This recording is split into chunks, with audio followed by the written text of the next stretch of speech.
Hare Krishna. Good evening to all of you and welcome to the Gita Wisdom session this evening. I'm very happy to be with all of you here today, discussing and trying to enter into the depths of the Bhagavad-gita on the Sunday evening session. I hope all of you are keeping safe and fine and are, yes? We just stopped the video, Maharaj, just now. Okay. Means, can I go ahead? Am I being heard? Any problem? Yes, Maharaj, you are being heard, Maharaj. Yeah. Hare Krishna. Welcome to all of you. Those who are joining up also. And happy to be here with you. This evening is a special day. All Hindus are celebrating Guru Purnima. They are all respecting and taking blessings from spiritual preceptors, and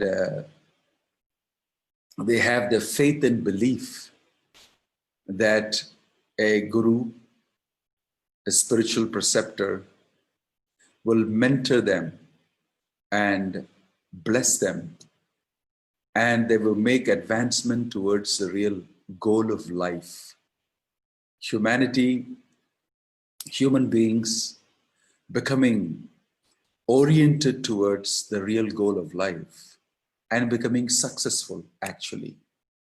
So this is the blessing that everybody seeks. And what is the meaning of such a disciple? What is the meaning of Guru? Is something we're going to reflect today in our Bhagavad-gita session. Krishna is saying in Bhagavad-gita to Arjuna, Tadvidhi pranipatena pariprashnena sevaya upadekshanti te jnanam jnaninas tattvadarshina. The way to understand this absolute truth is to surrender to a bona fide guru. Pranipatena means to surrender. Pariprashnena means to inquire from him. Sevaya is to serve him. Upadekshanti te jnanam. That guru will give you upadesh.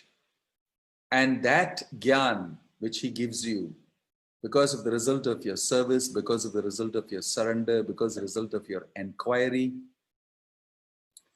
jnaninas tattvadarshinaha, is because he is a person who has that knowledge given to him from the parampara coming, evam parampara praptam, and he is qualified to give it to you by virtue of his humility, by virtue of his service to Guru, by virtue of his following the instructions.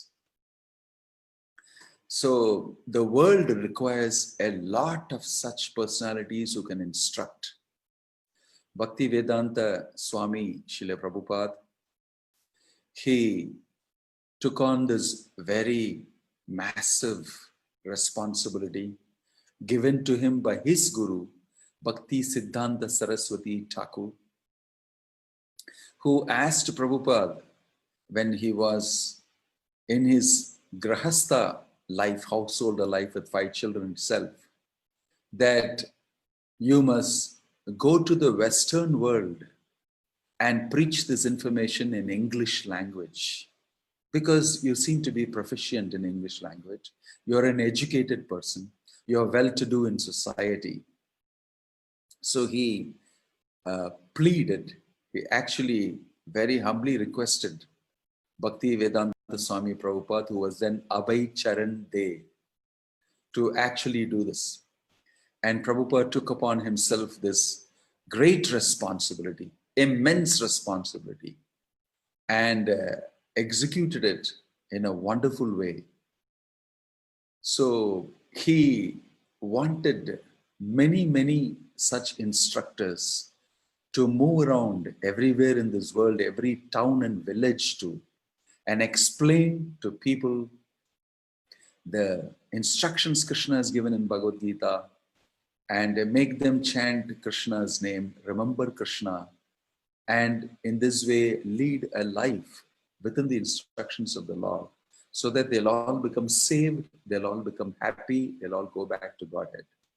This is a very lofty plan, but he executed it very humbly with full information and understanding and knowledge. So Krishna gave these instructions to Arjuna. You will remember in the beginning of Bhagavad-gita itself, Arjuna accepted Krishna as Guru. So we may be wondering, Sisyasteham Shadimam Tvam Prapannam. He already said, accept me as your Sishya. I am simply surrendering myself to you. So you'll be wondering why Krishna is giving instruction, approach your Guru. Because at that point, Krishna is already become the Guru of Arjuna. Although he is the Guru of the entire creation, Adi Guru, the original Guru. And at that point of time, he's giving instruction. Those instructions are definitely meant for entire humanity. They are obviously not meant only for Arjuna, because Arjuna has already surrendered to Krishna. In the beginning of the second chapter itself, he has said, Sishyasteham Shadimam Tvam Prapannam. Prapannam, I surrender to you. Right? So this is important information for us. Krishna gave these powerful instructions to Arjuna. And through Arjuna, he gave to the whole world. So you'll feel throughout Bhagavatam, the Bhagavad-gita, the Puranas, the Itihasas, everywhere you will see those who are very serious about these instructions that they want to perfect in their life are seriously trying their best to practice these instructions. Serious about it, and they're trying to live their instructions. Because these instructions are not something very, very difficult. These instructions are very natural for the spirit soul. Love of God, connection with God, Krishna, is very natural. And therefore they can be revived from within. So you will see all Vedic literatures are replete, filled with these instructions coming to people, to human beings, and to other living entities also, who are interested, who want these instructions, who are deeply wanting to make that progress in spiritual life within their humanity, within their life. So lots of different examples are there in the Bhagavatam, in the Mahabharata, and everything. I'm going to take some of these examples today because they are all occurring in different situations, at different people, at different times. And the gurus concerned who are giving instructions are also very nicely adapting their instructions to the particular situation. But they never change the instruction. They never change the content at all. They just market it according to the time, place, situation, circumstance of that particular person.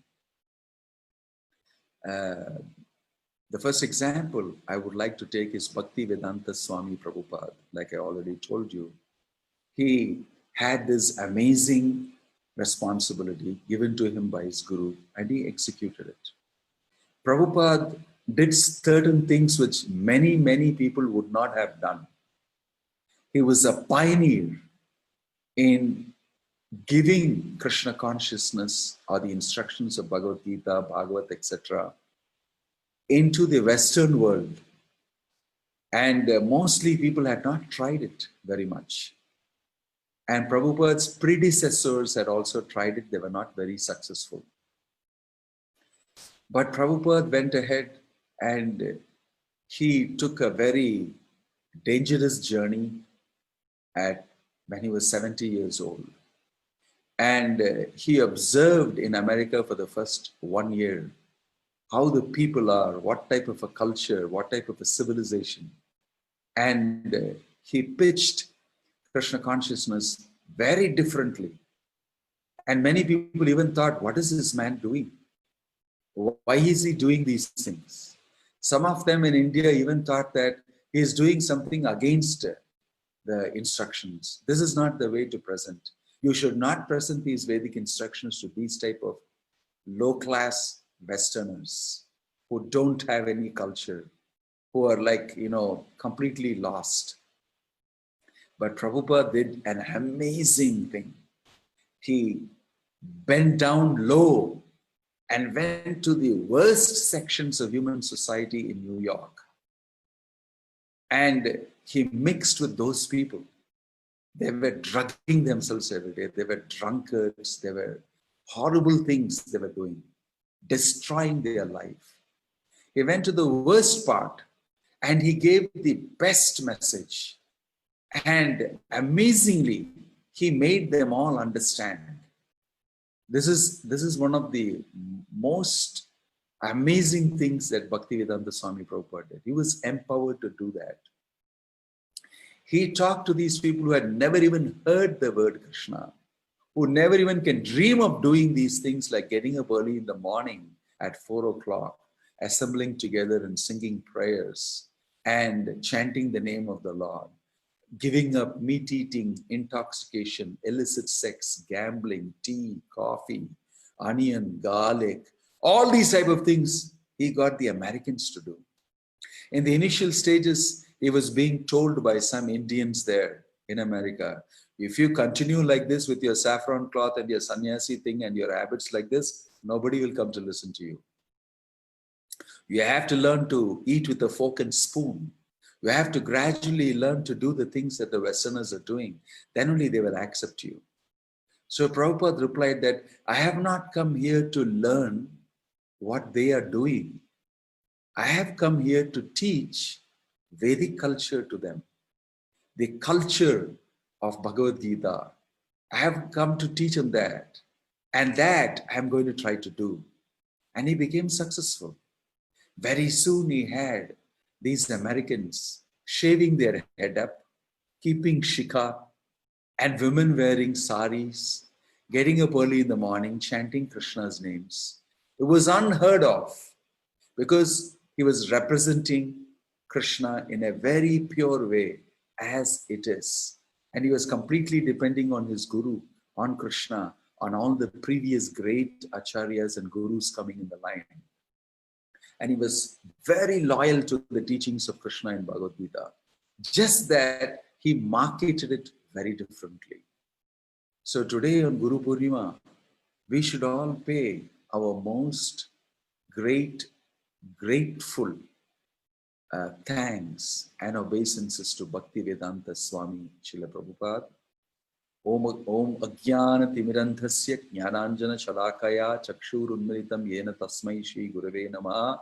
Nama Om Vishnu Padaya Krishna Preshtaya Bhutale Srimate Bhakti Vedanta Swami Nitinamane.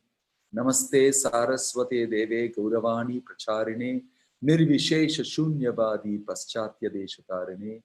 Jaya Sri Krishna Chaitanya Prabhu Nityananda Shri Advaita Gadadhar Shivasadi Gaura Bhakta Vrinda. Hare Krishna Krishna Krishna Hare Hare Hare Ram Rama Rama Hare Hare. Prabhupada wanted to spread this all over the world, and he engaged all his disciples to do that.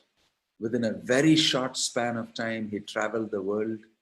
Within a span of 12 years, he traveled the world 14 times. Full world tours. 14 times he went around the world. And he had thousands and thousands of disciples. He had opened up about 108 centers all over the world before he passed away from this world. He had written volumes and volumes of books. He had conversations, he had discussions, he had lectures, classes, all that. He left a great legacy. And even now, that legacy is being utilized, and so many people are taking up the process of Krishna consciousness. So we are very grateful to Prabhupada. Gratefulness towards those who give us spiritual instructions, those who guide us, is a purifying factor. You will see in the Bhagavatam how Bhakta Prahalad was instructed in the womb of his mother. I discussed this earlier with you.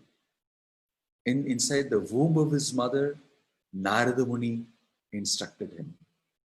There is no age for all these spiritual instructions, can be seen from this. And he accepted those instructions, responded to Narada Muni, and he was born a wonderful, great, realized devotee. And the rest is story that you have heard. Similarly, you will have Krishna, the Supreme Lord, appearing again as Kapila Dev, incarnation, Kardama Muni's son, Kardama Muni and Devahuti. Both of them execute so many penances to get very good children. And Kapila Dev is born to them. He is the Supreme Lord himself. And Kardama Muni leaves his house and takes sannyas and goes away. And his son Kapila Dev gives instructions to his mother, Kapila Siksha. And those instructions, his mother, that is Kapila Dev's mother, becomes a disciple of his son, who's a youngster. And she understands that he is the Supreme Lord himself, that I have given birth to. And Kapil Dev gives amazing instructions. One of those most interesting portions of the Bhagavatam in the 3.4, third canto. He describes Sankhya philosophy. Through Sankhya philosophy, he describes Bhakti. And he enlightens his mother. And his mother becomes completely surrendered and goes back to Godhead. In other places, in the story of Ajamila, we see the Vishnu Dutas. They come and give instructions to Ajamila, who is caught hold of by Yamadutas. They relieve him from the Yamadutas, give him instructions, and he follows those instructions and goes back to Vaikuntha. And you will see, we discussed about Mrigari, the hunter in the forest. And nobody is bothered to even contact him or give him any instructions, because he is a hunter, a rugged, fierce looking, very, very horrendous, low class person, lower than a Chandala. Such a person is contacted by Narada Muni. And Narada Muni gives amazing instructions to him that turns him thinking for the first time. And he becomes an amazing personality, a devotee of Krishna. And the transformation is so wonderful. So, Guru means that influence and that association is giving you great strength to bring about a change in yourself inside out. That's what happened to all these great personalities. On the battlefield, Arjuna completely changed. His notions changed. He was a very strict follower of Vedic culture and everything together. But he was exposed to something greater, bhakti, unconditional love for the Supreme Lord. And he adopted that as per Krishna's instructions, and he became hugely successful. In the Bhagavatam, there is description of so many such guru and disciple instances and how they followed. Krishna went out of his way. He befriended Karna. He put his hands over Karna's shoulders and he told him, Karna, you are not a Kaurava. You are actually a Pandava. You are Pandu's son. I mean, coming in the line of the great personalities like this, those who are not directly Pandu's son, but you're like a Pandava. And he appealed to him that you should fight on the side of the Pandavas. And that will be good for you. Directly, Krishna himself went and said this to Karna. But unfortunately for Karna, he was not able to hear Krishna's instructions. According to his choice, he said, my word that I've given to Duryodhana is more important. And I must execute it. And he said that I am known as Dana Virya Shurya Karna. I am known for charity. I'm known for my heroism. And I should follow that path. I should do my duty. He didn't understand that following Krishna's instructions is the greatest duty. The supreme absolute truth is coming to him and do this. He was blinded. He was blinded. So it's not that every time Krishna makes arrangement for you to meet a guru, to meet a representative and get instructions, that the living entity takes it. And here Krishna himself was giving instruction to Karna, but he couldn't accept it. It's highly unfortunate, right? It's highly unfortunate. So it's always the choice we have. We can accept these instructions and execute them, or we may not. But the Lord is relentlessly trying how to repair, how to change, and how to bring us onto the track. He is never failing in trying repeatedly. So these are instances of also persons who could not accept these instructions. Duryodhana could not accept the instructions of Vidura. He was demoniac in his mentality. At least Karna was not demoniac, but in the association of Duryodhana, he changed completely. And he was favoring Duryodhana. And he was not able to seek value from the instructions of Krishna, right? So in this way, we have so many instructions coming to us all the time.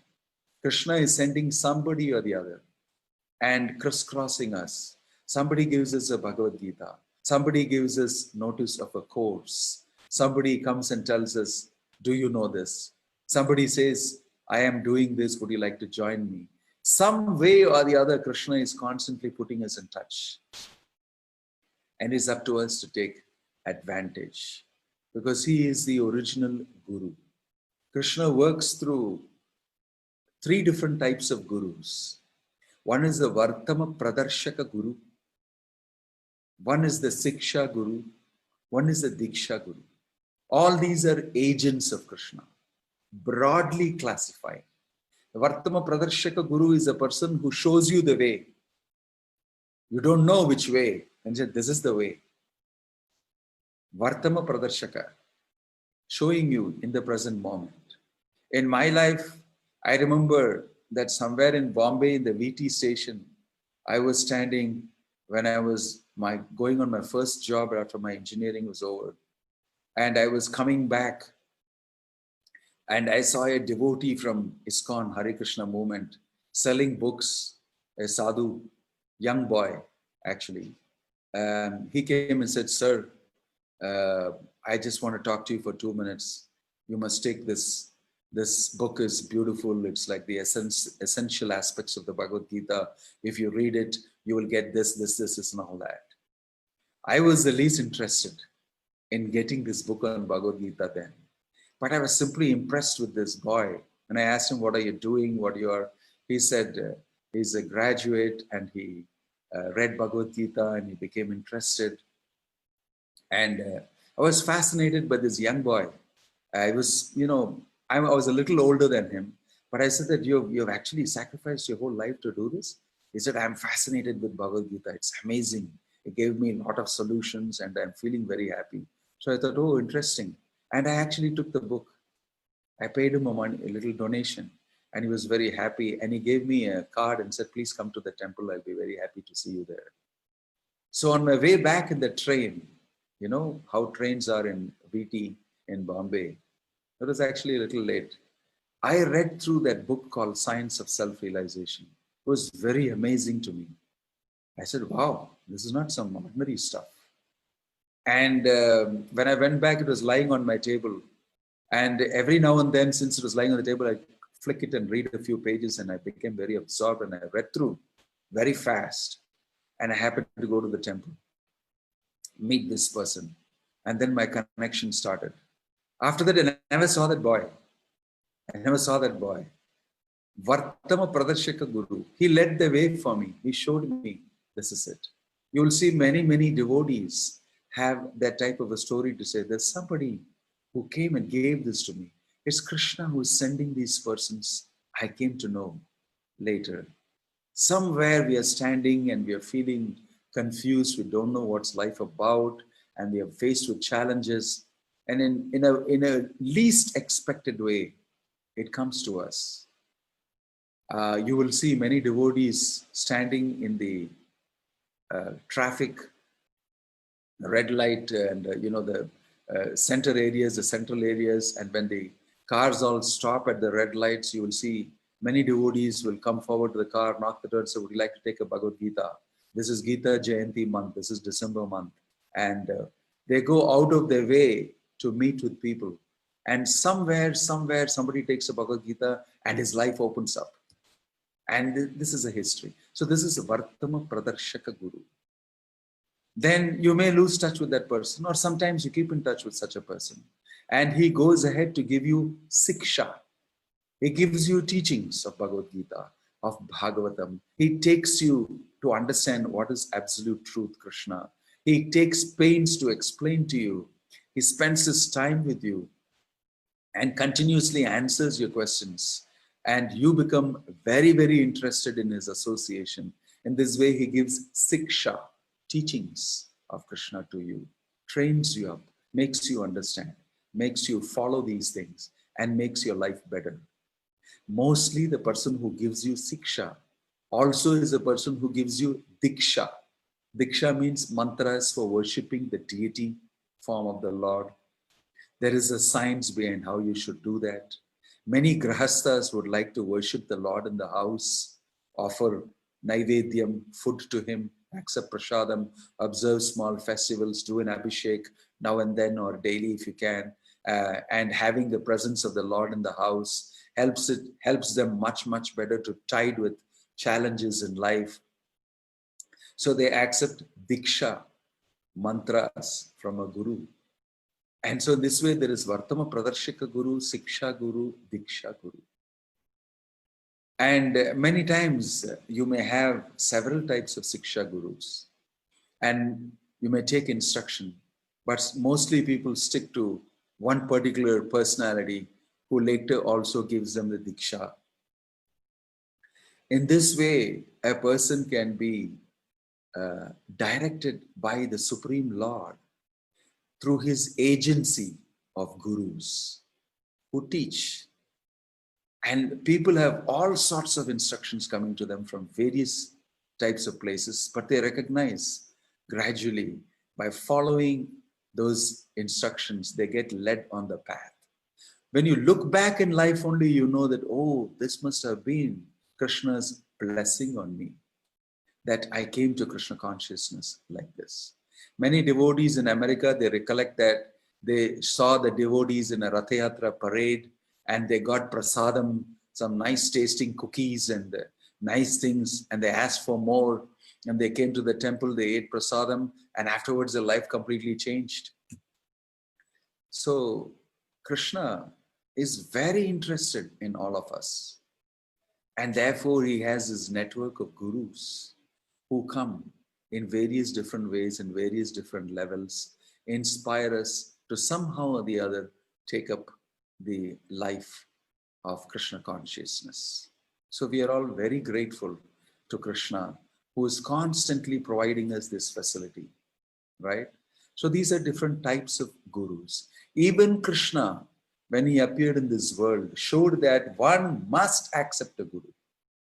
You see, it is mentioned, eva bigachet, tad vijnanartam sagurum eva bigachet.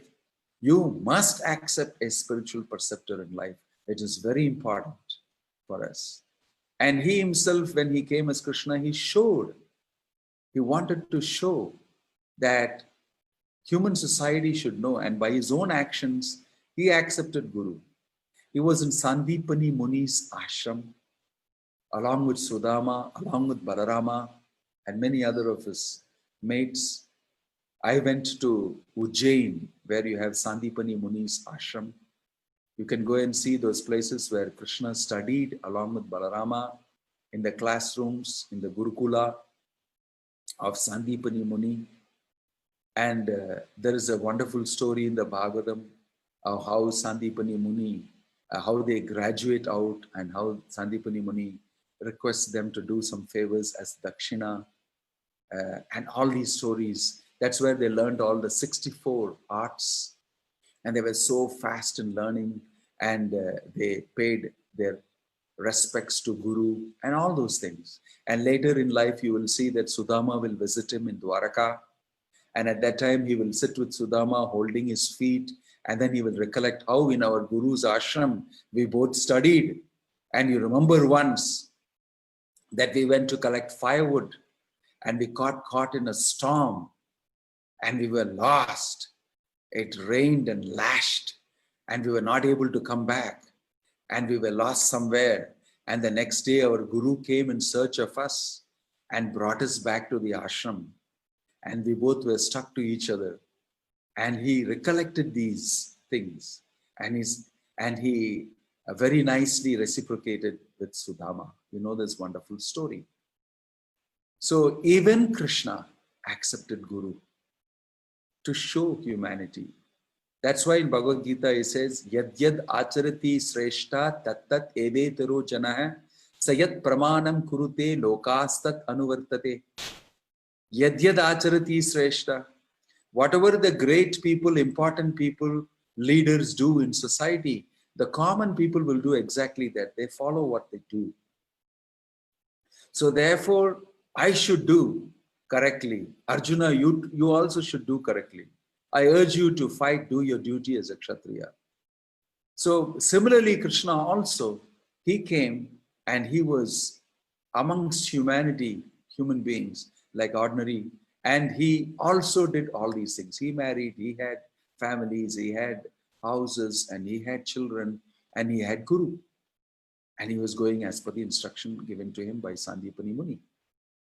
When the Lord came as Chaitanya Mahaprabhu, Lord Chaitanya also, he accepted Guru. Ishwara Puri was his Guru.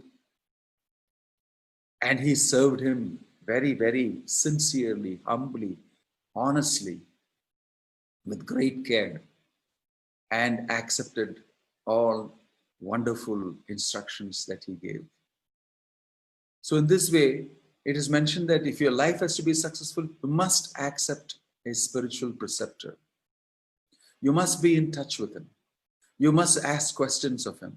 And you must actually progress in your spiritual life. The Bhagavatam goes ahead to speak about many, many of these varieties of personalities who gave amazing instructions to their disciples at different times and different places. We have heard also in the 11th canto of the Bhagavatam, there is this beautiful description of a great sadhu whom Yadu Maharaj meets. And he asks him, you seem to be extremely happy. You are moving around like a madman with no proper clothing, with no proper maintenance of your body and everything, but you seem to be in bliss. Can you tell me what's the secret? You seem to be full of realizations. You seem to be spiritually very happy. Can you tell me what gives you this position? And then he recollects amazingly. He said, I have learned from various types of gurus in nature and in my experience, in my interactions. And from everywhere I learned. And all of them have been my guru. The earth has been my guru. The sky has been my guru. The tree has been my guru. That girl whom I saw in the lonely, who is yet to get married in the house, is my guru. The prostitute Pingala is my guru. The pigeon who with his family fell prey to the hunter is my guru. The bee is my guru. The moth is my guru. Like that, he had 24 gurus. And he explained, actually, this is known to be Dattatreya, who is, incarnation. And he is explaining that you can get instructions. Krishna's instructions are coming from everywhere, but we may not be so advanced to take it. We need a person to actually instruct it, which is the most common way. But to many of us, instructions come from Krishna, Paramatma in the heart. They come through various other agencies. Like this great person is saying that I had experience with 24 different gurus. I learned from this earth how to be very tolerant. So many people step on you. So many people walking on you tell lies. So many people do so many things to Mother Earth. How to be very patient, how to be forgiving, how to be tolerant. I learned these things from Mother Earth.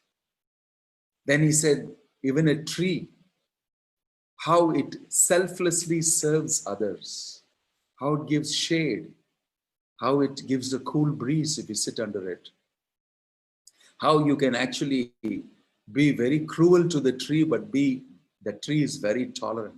Trinadapi suni chena taroriva sahishnuna. He said, I learned these lessons from the tree. From earth, I learned tolerance. From the mountain, I learned how to serve others. In this way, 24 different gurus. From the wind, I learned.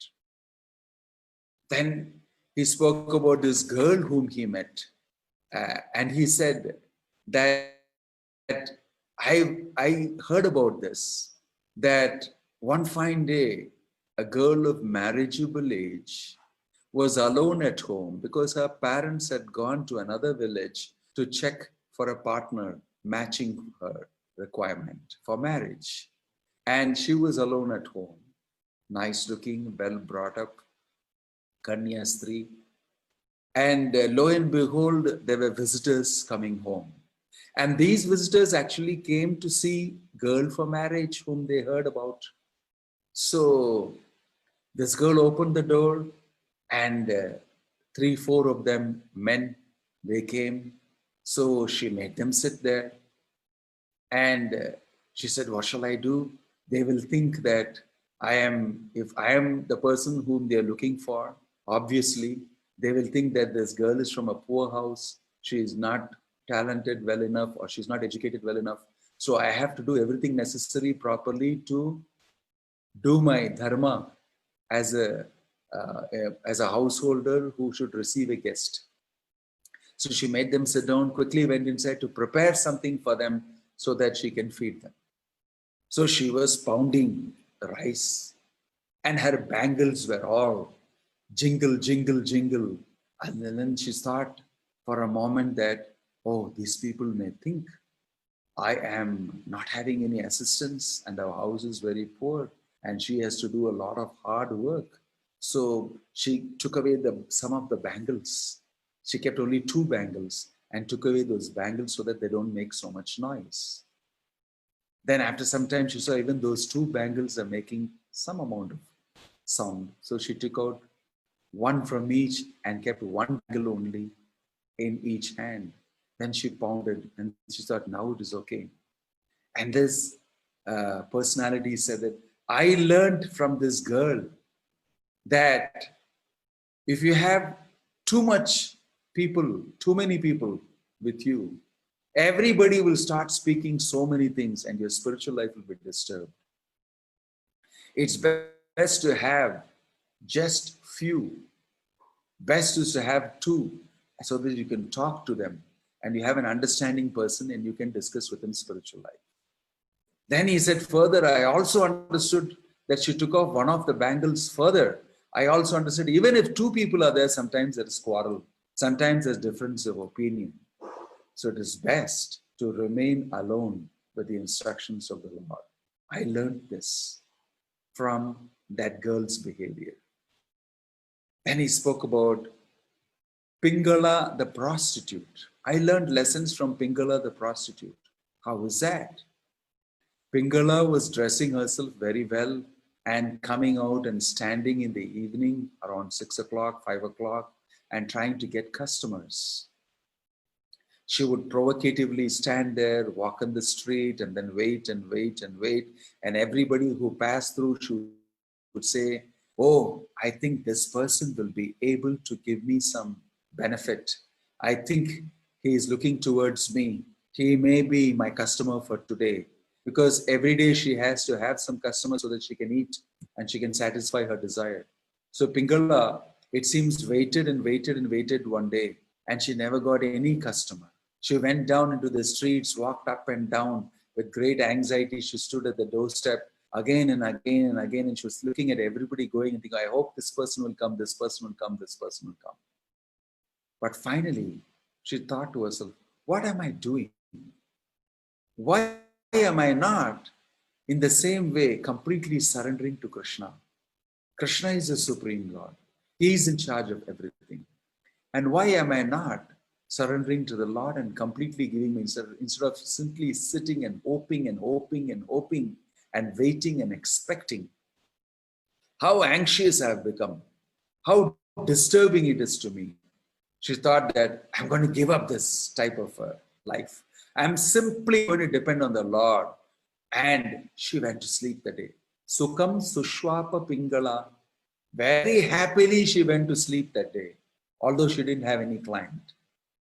Because she had decided that this type of life of expectations and expectations from somebody else to satisfy me and give me my requirement is horrible. I should simply depend on the Supreme Lord. From that day onwards, Pingala became very happy because she just depended on the Lord and became a devotee. So this person heard, and he said that, "I learned from that prostitute that it is no use expecting and expecting and expecting. We all expect, we hope this would happen. We will go and do this archana in the temple. We hope, we speak to people. I hope you will help me. I hope you'll help me. I want it to happen." Human life is full of expectations. And then when you have disappointments, you can't take it. But why don't we use all this energy for simply expecting from the Lord only? And he never fails his devotee. So he said, "I learned this from this prostitute, not to wait and expect from others, but we ourselves have the capacity to simply surrender to Krishna and expect only Krishna, and Krishna never fails his devotee." Kaunteya pratijanahi name bhakta pranashyati. Declare it boldly, Arjuna, that my devotee will never perish. In this way, 24 different gurus and what he learned is described also very nicely. So there is no dearth of instructions.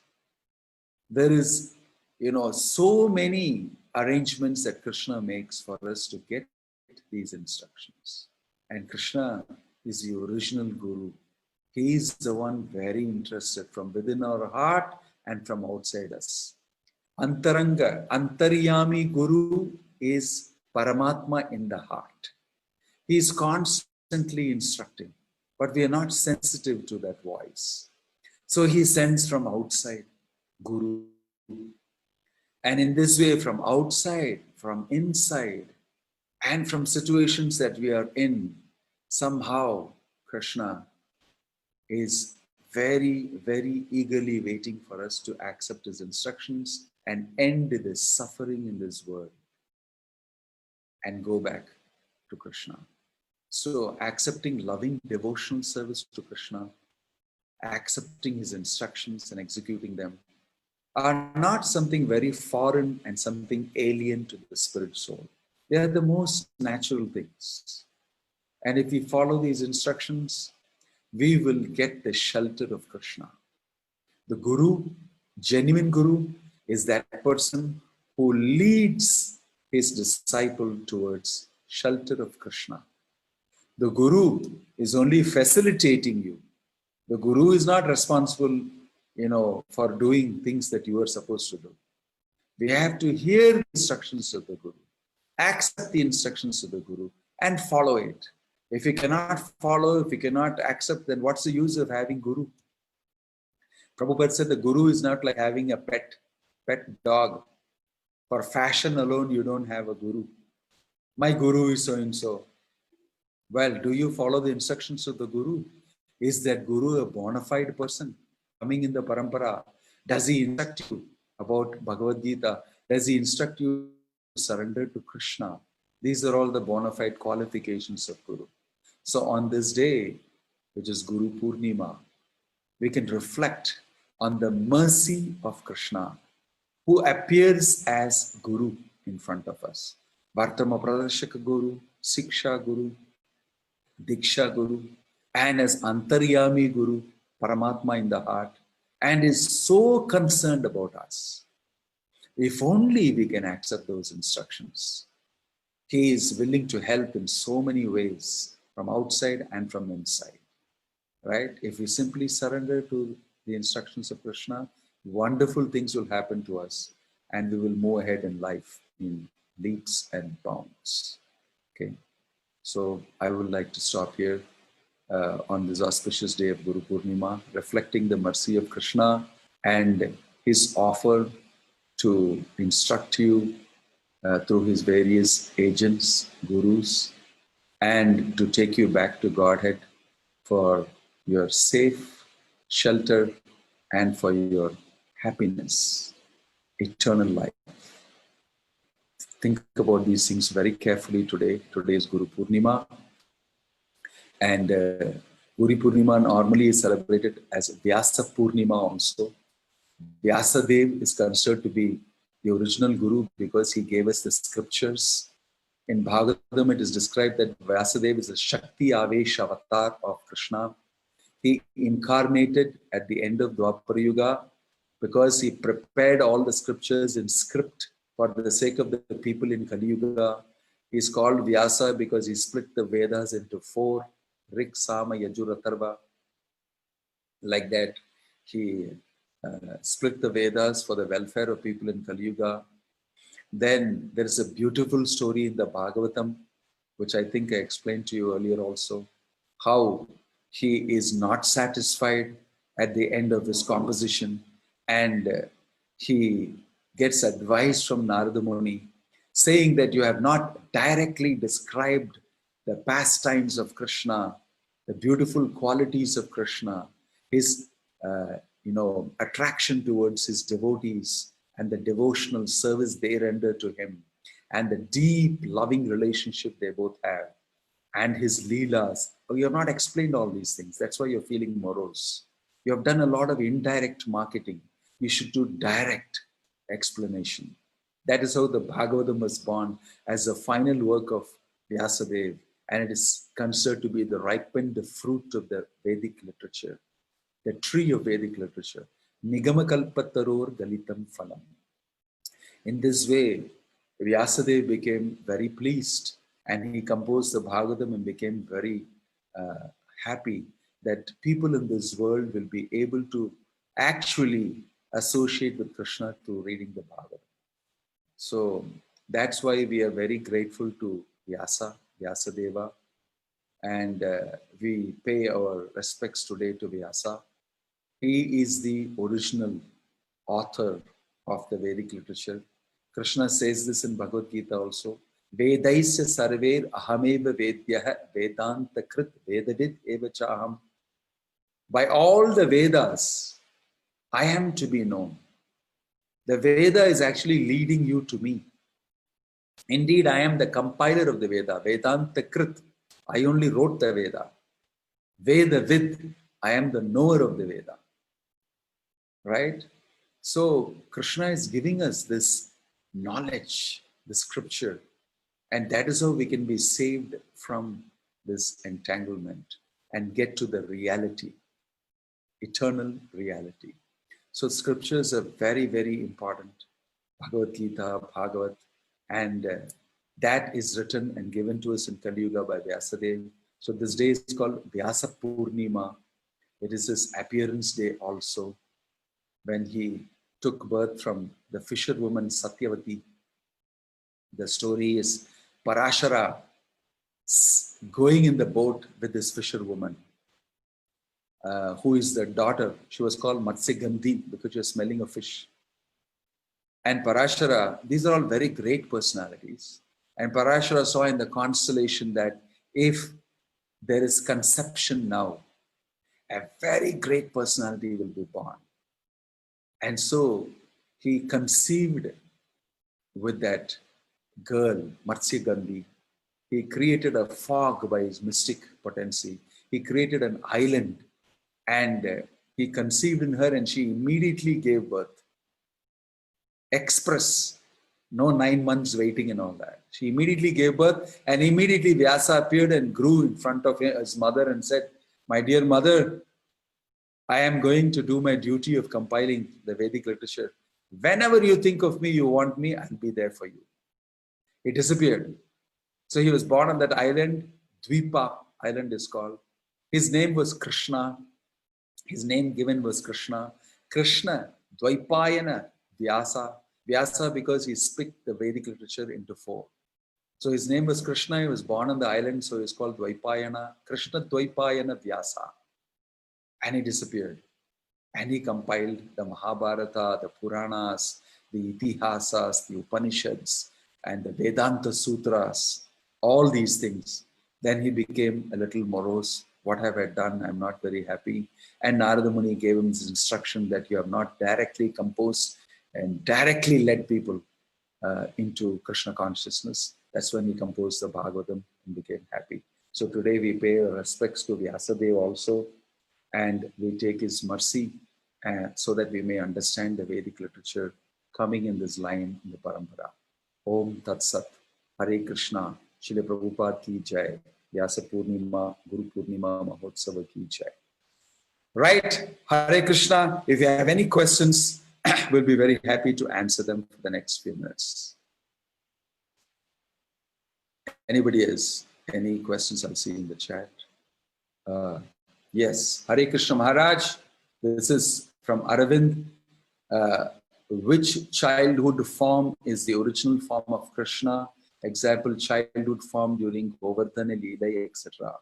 All those forms are the same form. They are called Shama Sundara form of Krishna. His Vrindavan form, Shama Sundara form, during the Leela, Govardhana Leela, or during his butter stealing Leela, or during his Gopi Vastraharana Leela, all of them are the same forms of Krishna. So in all of these different Leelas, he showed his form very intimately to his devotees, and they were all absorbed in the beauty of that form. All of them are the same form of Krishna. Okay. Akhila Manoj is asking, Hare Krishna Maharaj, why did Prabhupada dedicate Bhagavad-gita as it is to Srila Baladeva Vidyabhushana? Baladeva Vidyabhushana is a wonderful, great Acharya coming in the line in the Parampara, and he wrote an analysis of Bhagavad-gita very deeply.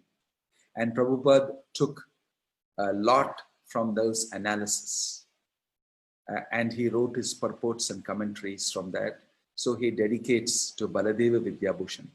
Baladeva Vidyabhushan is an amazing personality, one of the great acharyas and gurus in the line.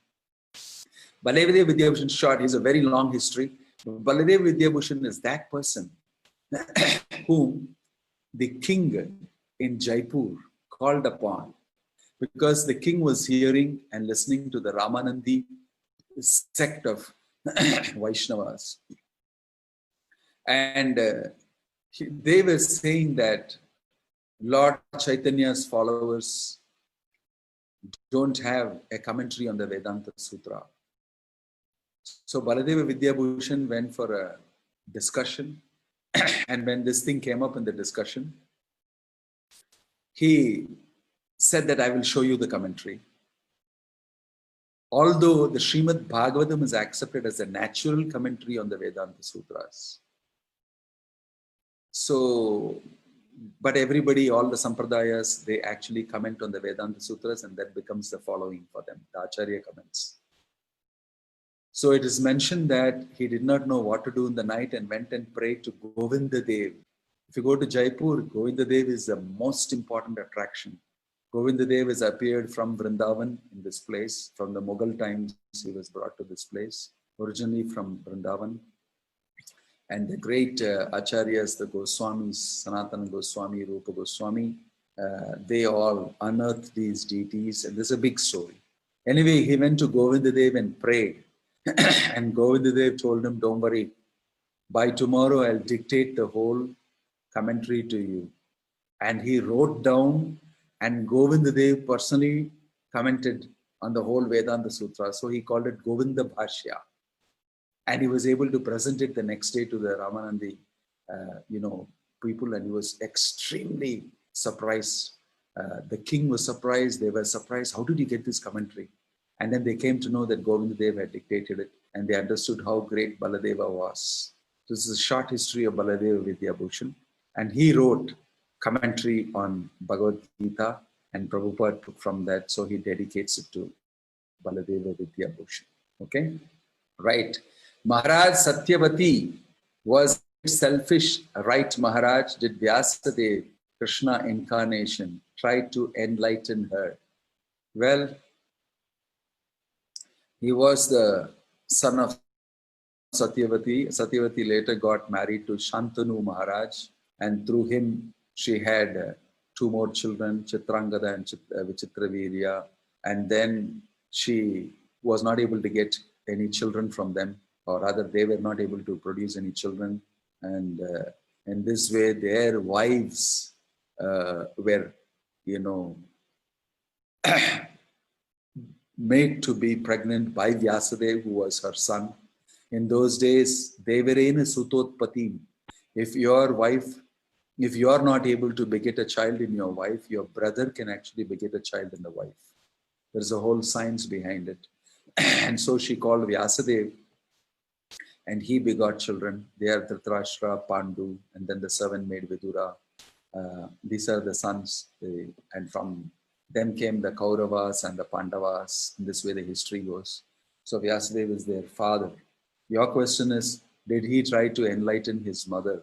Obviously he would have enlightened his mother, but his mother was very special. Parashara Muni begot Vyasadeva from her and gave her a special boon. You no more will smell like a fisherwoman. You have a beautiful, amazing smell around you. And that's how Shantanu Maharaj got attracted. But in terms of spiritual enlightenment, whether he actually gave siksha and told her and did the same way, like I said, Krishna did to Kapila, that I don't see on record anywhere. But definitely with a son like Vyasadeva, she would have got a lot of benefit and enlightenment. I presume that, though I have not read of any specific record. Then we would like to know the name of your Guru Maharaj on this auspicious Guru Purnima day. The name of my Guru Maharaj is His Holiness Jayapataka Swami. He is one of the very, very senior disciples of Bhaktivedanta Swami Prabhupada. And he travels very widely. Right now, some years back, about 10 years back, he was challenged with a stroke.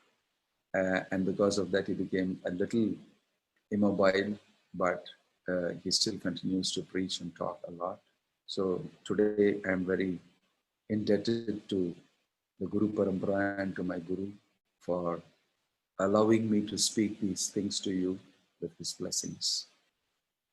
So other questions here. What is the alternative for quitting home after 50 years for working people?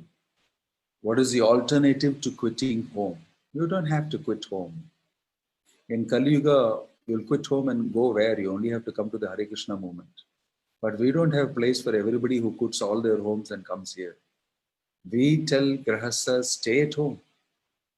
Preach to your family members. Let them all get together and chant Hare Krishna, worship Krishna at home. Offer Naivedyam and eat Prasadam together. Do Harinam Sankirtan together. Read Bhagavatam together. Get your neighbors to join. Get your relatives to join. And in this way, you can make your home a wonderful temple. You don't, in Kali Yuga, certain things cannot be done so easily. We have to be practical. So Prabhupada told us to make every home a temple. And we have so many homes like that converted to temples. And neighbors come and take part there to do Hari Kirtan, they read Bhagavad together, they invite devotees to the house, they have a big festival, and it's great time they have. So you don't have to leave home. You can stay with your wife, with your children, with your husband, with your parents, and if there are relatives also, and make them all Krishna conscious. That's a great service you can do for your family members and for human society. Okay? Right. Question from Hasini. Is Vyasadeva Jiva soul empowered by Krishna or part of Vishnu Tattva? Vyasadeva, I mentioned, is a Shakti Avesha avatar.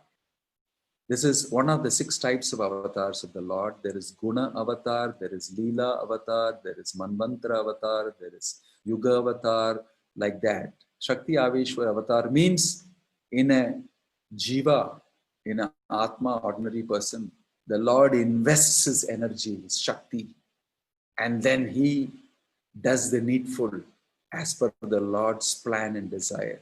It's called Shakti Avesha. Prithu Maharaj, after whom our Bhumi is named Prithvi, was a Shakti Avesh avatar. Parashurama was a Shakti Avesh avatar with the power of a Kshatriya. Like that, for doing specific things, the Lord himself need not come. He empowers one person to do it, and he does so, but he is considered to be avatar. So Vyasadeva is a Shakti Avesh avatar, empowered with the literary skill to write and compose the Vedas. I hope that helps you. Then we would, then what is the question? Okay, next one. Accept my humble obeisances, etc., etc. I attended your Bhagavad Gita class and started reading Bhagavad Gita daily. Please bless me so that I can always serve Vaishnavas, Guru and the Lord. Yes, Hare Krishna, my blessings and prayers. Please continue. This is from Subbalakshmi. Hare Krishna, how to lead kids in practicing Krishna consciousness? Well, kids are actually simple. Kids can be attracted by activity, group activity, teach them nice stories, and give them coloring books. We have lots of kids programs going on everywhere, wherever you are, I don't know.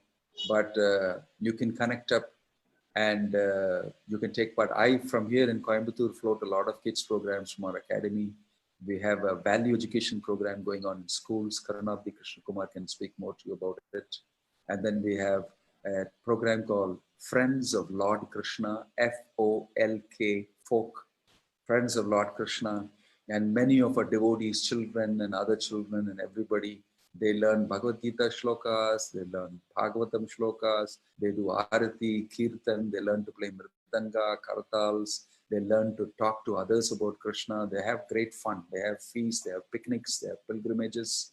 They do a lot of things together. Those who are a little more interested, you can connect with one of these. If you're staying somewhere, I'm sure ISKCON would have something for you to connect and the kids can become very happy. Or right now we have many things going on online also, and you'll be able to connect. We'll be very happy to help you. Very soon you'll get some maybe messages, maybe Karanabdi Krishna Kumar will send you and others will send you some messages about how you can engage your kids online also. We hope that we'll be able to help you like that. Here is Karanabdi Krishna Kumar's number also. Adhishta, Maharaj, this is from Adhishta. Was there any special reason for Lord Krishna to choose Arjuna Maharaj? See, Arjuna, in the introduction to Bhagavad Gita as it is, you will see that Prabhupada is mentioning Arjuna and Krishna are actually Naranarayana Rishi. They are always together in all their leelas. So, it's not that Arjuna does not know all this information that was given in Bhagavad Gita.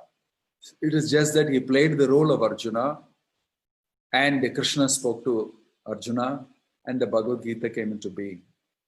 Bhagavad Gita, everybody knows, is not something that came into being because of only Arjuna's requirement. Bhagavad Gita came into being for all of us in this world. And Arjuna was a reason, and Arjuna was an instrument, right? So because they were constantly together always, Naranarayana Rishi and it's their incarnation, therefore Krishna directly spoke to Narayana, spoke to Nara, Krishna spoke to Arjuna. That's how it's understood. It's not that out of the 5 Pandavas he chose only Arjuna, but you have to look at it from this angle. And they were all, Arjuna was eternally in a Sakhya relationship, a friendship relationship, which is transcendental, friendly relationship. And therefore it was easy for Arjuna to accept what Krishna also mentioned and instructed him. Bhakto sime sakhacheti rahasyam hi etad uttamam. Because you're my friend and my devotee, I'm giving you this great instruction. So that's the reason that we hear constantly. Thank you very much for the answer. Okay. Maharaj, again, thank you. This is Redmi. All right. Thank you. Hare Krishna. Is there any other question that I did not answer? Can one learn Bhagavad-gita without knowing Sanskrit? Please enlighten. That's what is happening now. I'm not a great Sanskrit Pandit either. I just learned Sanskrit by reading Bhagavatam and Bhagavad-gita here and there a little bit. And now the more I read, the more I understand. But I'm not a great Sanskrit Pandit or something. First understand the meaning. What is the real message that Krishna is so interested in giving to you? Automatically Krishna will empower you to learn it in Sanskrit or whatever.